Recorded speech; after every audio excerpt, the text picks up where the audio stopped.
તો જૂનાગઢથી મહત્વના સમાચાર ગિરનાર લીલી પરિક્રમાને લઈને સૌથી મોટા સમાચાર મળી રહ્યા છે। જૂનાગઢ આ વર્ષે લીલી પરિક્રમા છે તે મોકૂફ રાખવાનો નિર્ણય છે તે કરવામાં આવી રહ્યો છે। તો ભારે વરસાદના કારણે જૂનાગઢની પરિક્રમા છે તે રદ કરવામાં આવી છે, એટલે કે મોકૂફ કરવામાં આવી છે।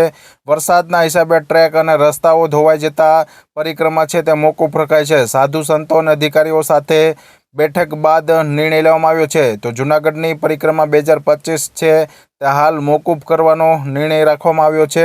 તો અતિ વરસાદના કારણે પરિક્રમા થવી તે શક્યતાઓ નથી। પરિક્રમાનો રસ્તો છે તે કાદવ કીચડથી અતિ ખરાબ થવાથી ધોવાઈ ચૂક્યો છે। તેના હિસાબે પરિક્રમાઓ છે તે મોકૂફ થવાથી રોજગારી પર પણ મોટો સવાલ છે તે ઉઠી રહ્યો છે। તો પરિક્રમામાં લોકોને ન આવવા તંત્રએ પણ અપીલ કરી છે। તો જૂનાગઢ પરિક્રમાના સૌથી મોટા સમાચાર, લીલી પરિક્રમા છે તે રદ એટલે કે મોકૂફ રાખવામાં આવી છે।